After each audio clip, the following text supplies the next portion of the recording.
All right, thank you so much, everyone, for coming and staying for the film. I'm thrilled to surprisingly bookend your day today. But I'd really love to first bring up to the stage to talk with us director Matt Nadel, as well as one of the subjects of the film, Scott Page.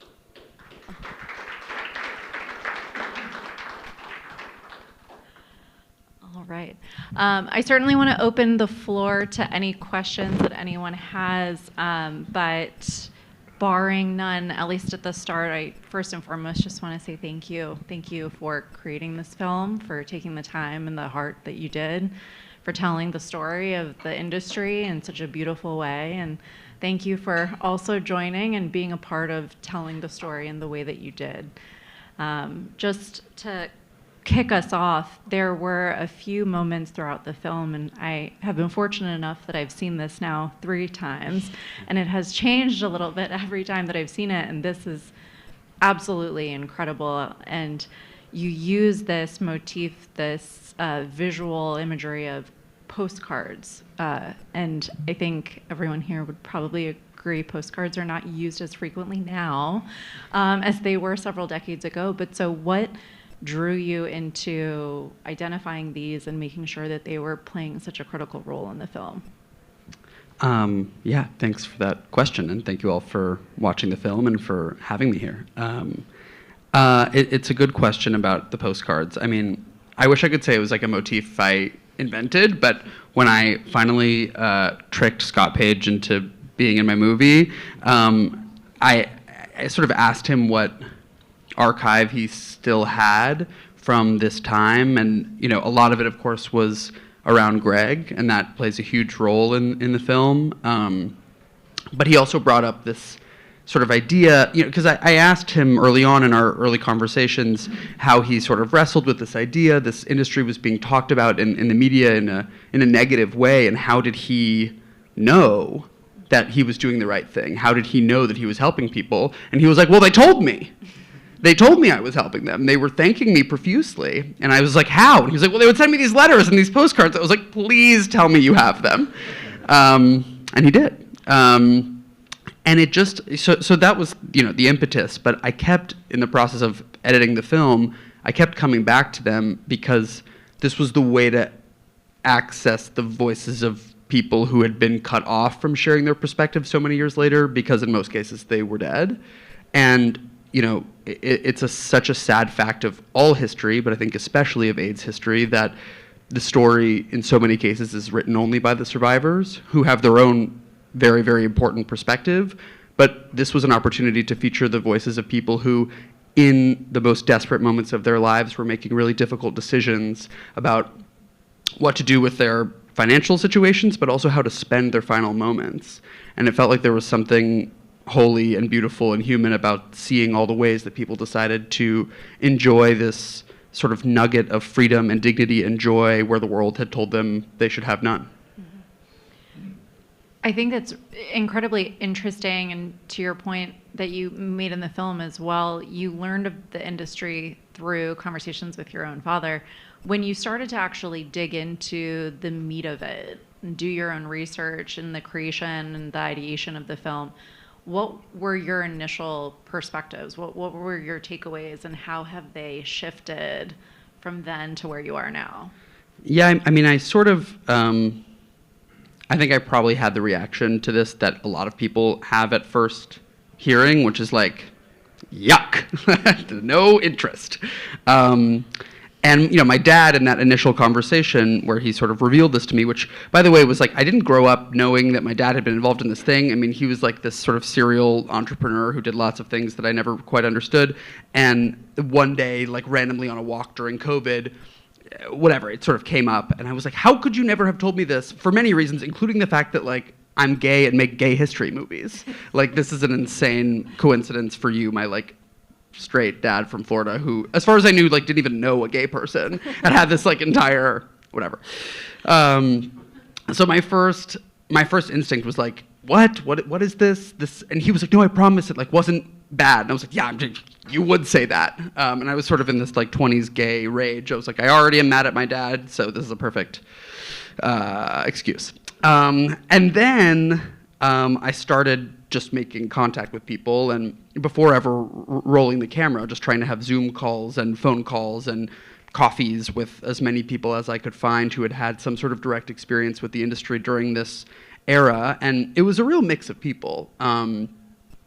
People on many different sides of the transaction, and the message that became very clear to me was like, this cannot be a one-dimensional film, because this was not a one-dimensional moment in history, and this is not a one-dimensional country. People are making really complicated decisions about what to do with their lives, with their financial lives, and to try to boil that down to this sort of flat moral judgment just felt totally dishonest. And it also felt like it was a way of sort of like, it would have replicated the sort of harm that I think was done by the media coverage of the industry in the day, which I think probably repelled some people from the industry who might have benefited from it. And so I just felt like, hearing from Scott and Sean and Dee Dee, but also from like, I ended up doing pre-interviews with like probably 24 people, some of whom I saw today. And I just was like, there's a complicated, fascinating story of people, again, accessing dignity and joy and something special, or just being able to get their meds when they thought they wouldn't be able to. But there's also a sort of broader reflection of some questions about access and equity and who's in and who's out, which is not a sort of conversation that's specific to this industry, but a broader cultural, political question that also made it very clear that there was a movie here. So the film has been out for a little over a month now, publicly available on the New Yorker's website. I'm happy to share the link with anyone who does not have it. Now that it is out, and now that it is getting consumed at the rate that it is, what is the expectation, or how do you think that the public will react to the industry and where it is today? I've been very pleased with the response, which is a couple things. One, people like it, which that feels good. But also I think there's a temptation in filmmaking, in documentary filmmaking, and especially in like shorter form, to give the audience something easy to swallow. And I think that there is a long-term harm done to the culture and to our psyches, where it's like every story is like either a hero or a villain. It's either good or bad. And I just think like in all of our lives, we have so much space for so much gray area and for complexity. And so what I've been hearing from viewers is like a real appreciation of the nuance here. People saying over and over again, I really came in thinking I knew what I would feel about this, and I'm coming away feeling very differently, feeling a greater sense of clarity about what the stakes were, and what the stakes still are for some people. And that fundamentally this was a question of freedom and choice, and freedom and choices that were being taken away from people by this horrible moment, and that this lifeline of a transaction was able to restore for some people. So I've also gotten a really interesting number of emails from people who are in a similar situation to me. I got an email from one person who said, my college was paid for by my uncle's viatical settlement. And I've always felt sort of weird about it. And I mean, like, I'm glad I went to college, but your film gave me I've never told anybody that before.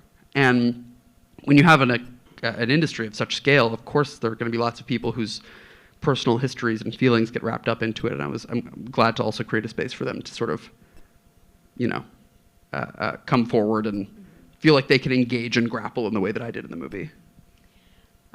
You have such a patchwork of experiences and stories that you bring into the film. Can you, for everyone here who knows Scott, can you share a little bit about how you found and identified and coerced Scott into Yes, stalking.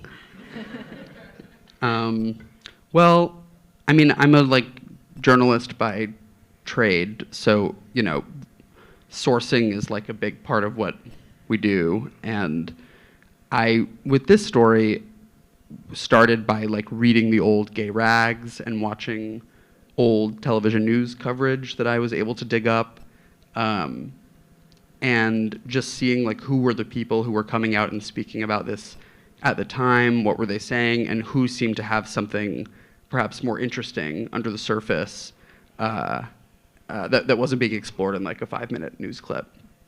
And in the Donahue coverage of Scott that's in the film, there's a moment which is not in the actual film, where Donahue says like Scott runs one of the only gay owned and operated firms. And I was like, okay, there's a story.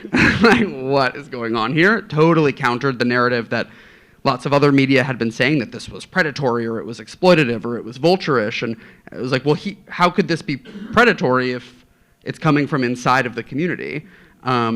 And then I found him again through stalking, and I don't know what made him let me run a camera on him for so many hours, but I'm really glad he let me. Yeah, so Scott, if you want to round us out there, I mean, the way that you tell your story, the collateral and the assets and the postcards, the thank you notes, everything that you included, it's coming from such a vulnerable, beautiful place. What ultimately led you to wanting to be a part of this? Well, it wasn't the first time that someone had contacted me to talk about the industry, specifically the nautical industry. And my fear was it's going to be a gotcha to the industry, and everybody in the industry is going to hate me. And, you know, I was afraid to come forward. And when I was contacted through Matt, we set up a Zoom call. And during the call and after the call, I thought about it, and I thought, if I don't tell this story, then it could either be lost or never be told. And I followed my gut. I talked to my husband, and we decided, okay, let's do this.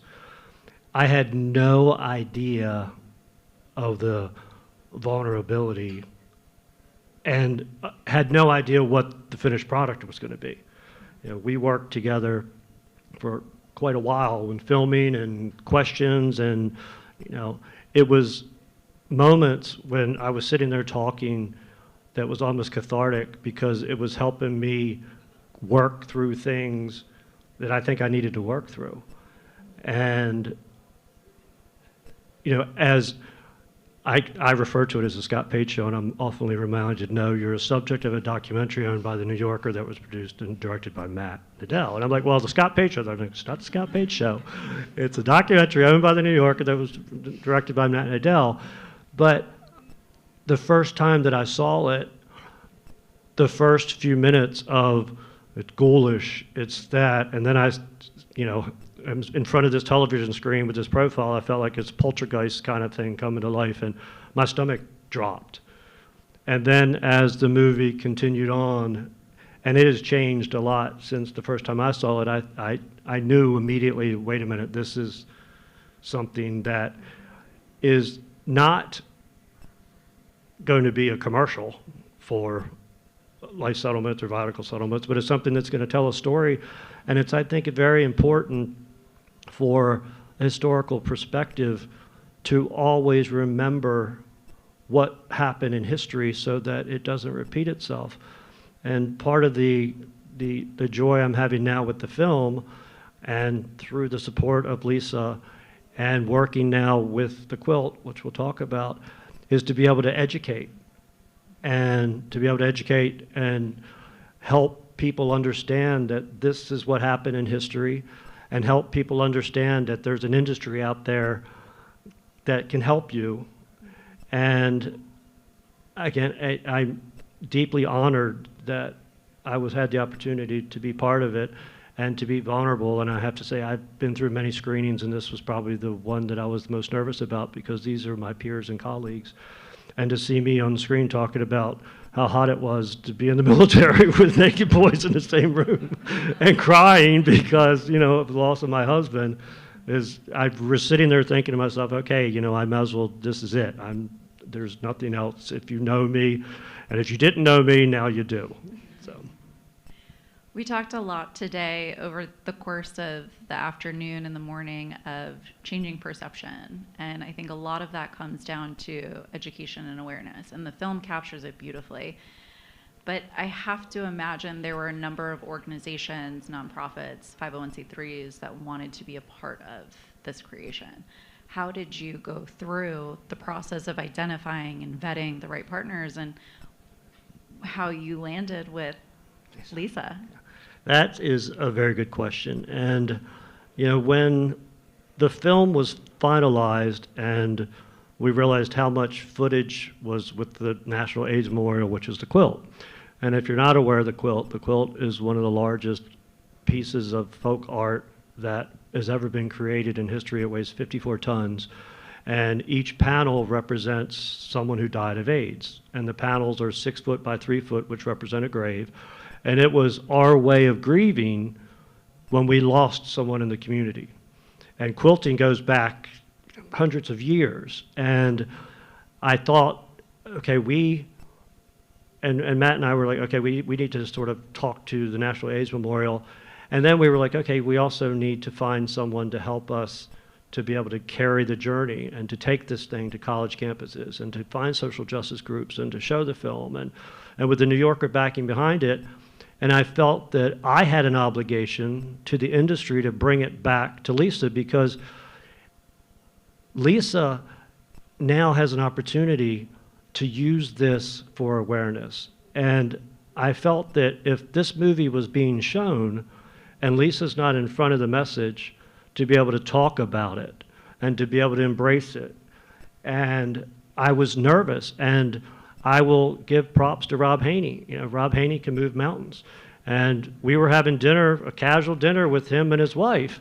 And I think Rob Haney is the champion of this film. And we were eating dinner, and I just happened to mention, I'm working on this documentary, and I just saw this documentary, and it's about, the Viticals and what I was doing. And he's like, what?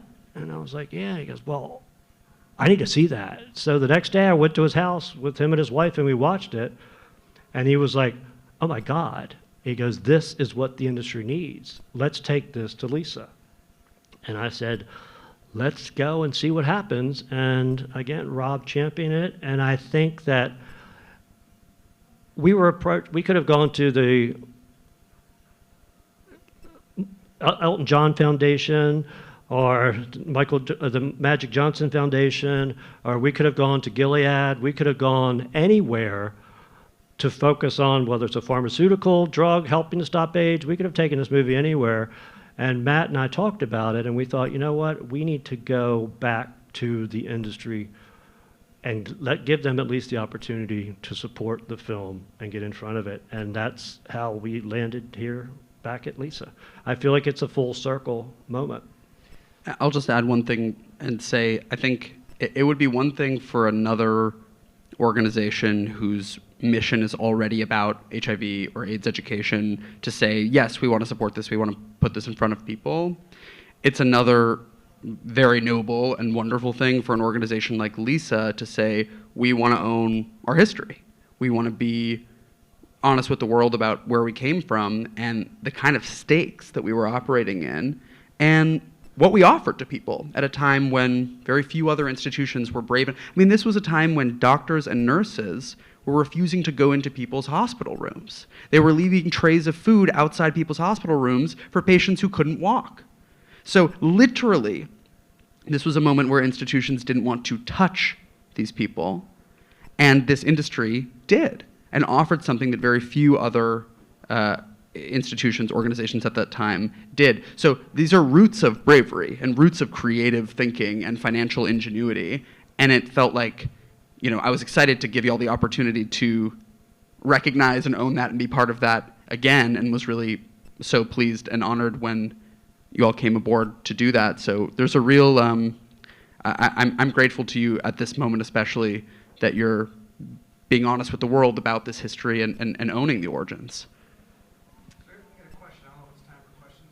Absolutely. So, this is my second time watching the film, and I got something different out of each time. And I think a couple of, Scott had mentioned every time he watches, he gets a little, and you mentioned that as well. But, as the, director, producer, what's the message that, in your own words, what you're really trying to convey with this project?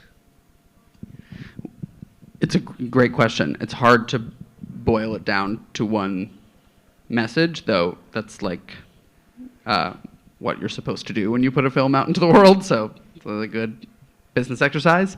I mean, look, there is a difference between where the industry was then and where the industry is now. And I spoke to a bunch of folks from Lisa today who talked about this industry offering people a choice, this industry offering people freedom, this industry being part of estate or financial planning. This was a moment where this industry was necessary for survival. And the people who didn't have access to it often didn't have access to survival, or their lives they died penniless and prematurely. And I think the message I want people to walk away with is it does not need to be like that, and it should not be like that. This industry can exist in this form to be a helpful tool to people, but nobody should have to take out an advance on their own death in order to live. And that's what I walked away from my own journey, trying to figure out what does this mean for me as a gay man with my dad and this, that, and the third.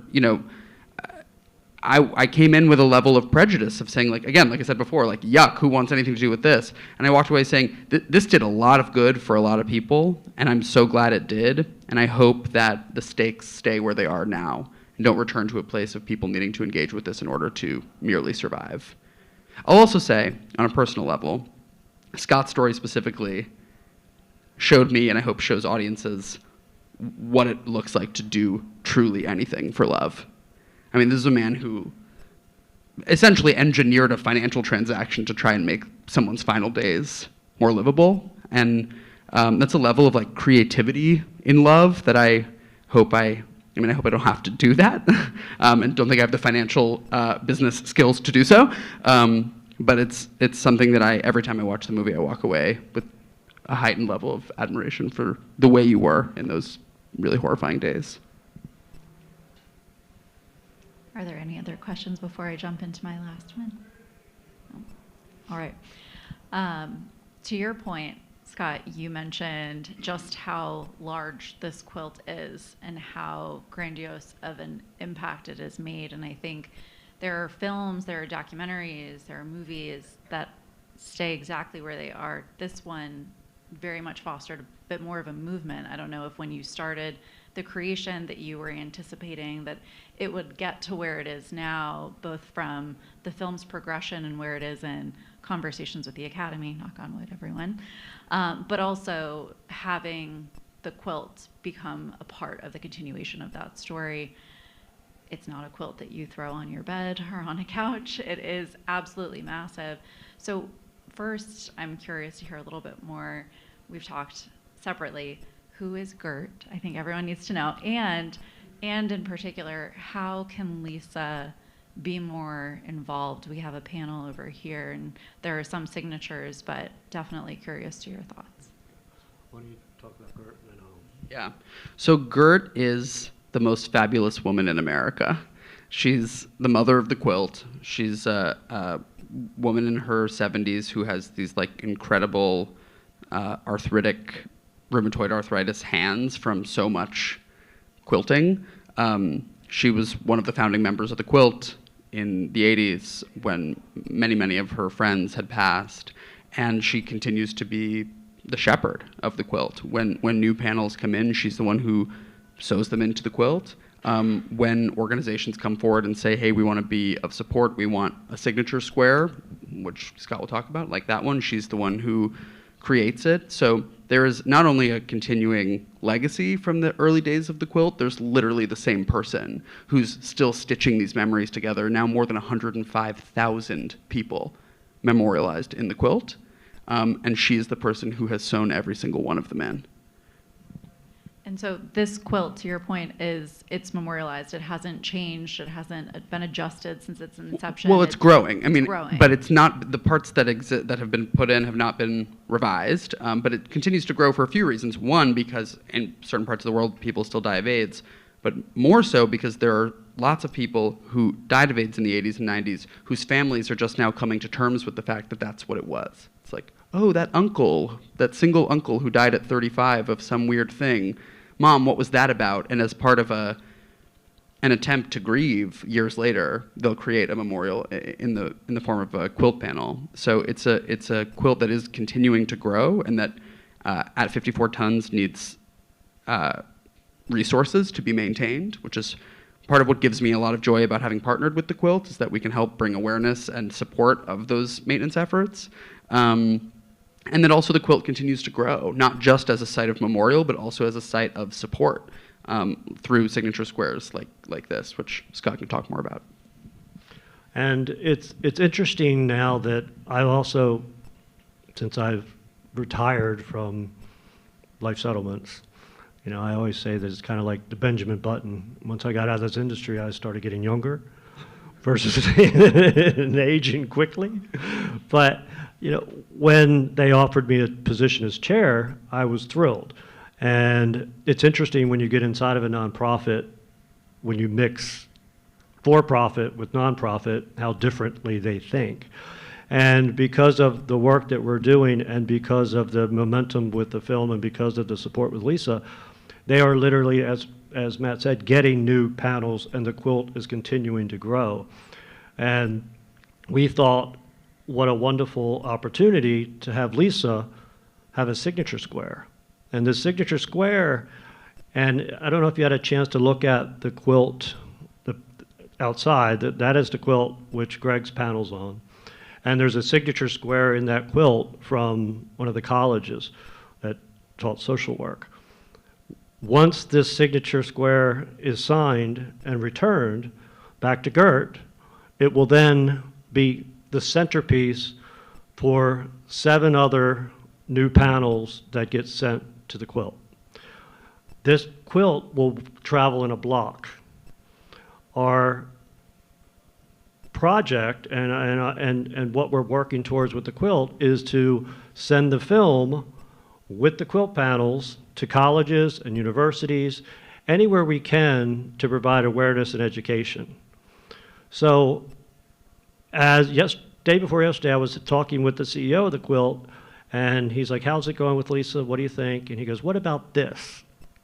I said, what? And he goes, what if Gert has agreed that if company members would provide a $1,000 donation, the Quilt will take their logo and put it on a piece of fabric from the quilt, and Gert will sew it around the inside red or blue tape of the signature panel, and then that will be traveling with the quilt, and I think that it will be very powerful for companies to do that. So I am now going to ask, I have 3 commitments to date, but I would like to know, can we provide, or can you provide the support of $1,000 from companies to raise your hand to send us your logo so that you can be added to the signature panel and added to the quilt, which will be memorialized and help also to support the maintenance of the quilt. So. Is there a QR code on the panel outside for folks to sign up for that, Scott? We'll work and coordinate with you. There is, but actually we can do that, but with this, if what I prefer to do is to, like I think I saw Matt raise a hand, because it'll be, I don't want to run these through that QR code. The QR code, if you just want to give to the quilt, do that, but this specific program we have to track. So we have Abacus. Thank you, Abacus. Q Capital. Thank you, Q Capital. Asher. Nice. Anyone else? John Dallas, Berkshire. We got Rob Haney already. Rob Haney was responsible for all of that, so the LSI logo will be there. So that's great. And what we will do, if there's anyone else that decides to change, I think maybe Lisa can send out another message to people that haven't come here or that did not make it to the screening. And what we'll do is we'll coordinate directly with you. We'll get your high resolution logos. We'll send them to the quilt. And I would, if you haven't signed it yet, please sign it before you leave, because I don't think a lot of people understood what was happening with the quilt. So if everyone in this room, if you haven't signed it, please sign it before we leave. And once the quilt is complete with everyone's logos stitched on by Gert, they'll send us back a high-resolution photograph, and anyone can use it to put it on your website to say that, you know, we support the National AIDS Memorial as a LISA member and as an individual company. I just want to add on the value of this. I mean, I didn't grow up with this being my reality around me. The way I understood and came to learn about AIDS history was at college. And it might sound ridiculous for folks who did live through this era that somebody could go through all of school and grow up and not understand that this happened, but that was literally me. And then I got to college and took a gay history class and was like, yeah, I've heard of AIDS, but what?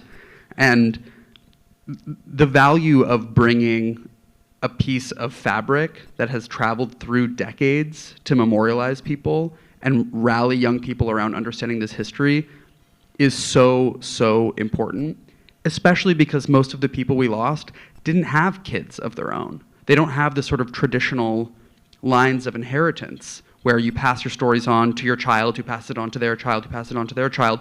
So it's our collective responsibility to continue their legacy and educate young people about what they lived through. So, I'm a beneficiary of that kind of education, and it's a real point of pride that we get to take the film around to be conducive to that education, and just really appreciate you all being supportive of that. Question, is there any place on social media where people can help amplify your message, comment on your film, things of that nature? Why, yes. We have an Instagram, Cashing Out Doc, which I would love for you to follow. The film, as Sasha said, is public. It was released by The New Yorker a month ago. If you follow us on Instagram, you can find it in the bio. You can also go to cashingoutmovie.com, our website. If you know people who would like the movie, send it to them. Send them an email. It's non-paywalled at my request. So anybody, you don't need a New Yorker subscription to watch it. And this is the kind of film that, especially for people who work in this industry, I think I hope is a must-watch. And it's also just, millions of people are going to see this film. Not only is a wonderful way for us to preserve the history, but Lisa now has an opportunity to reach people that had no idea of life settlements. And some of the screenings that we've done in the past, people are asking, whatever happened to the industry? What's going on with the industry? And I think that you made a brilliant decision by bringing on Clyde.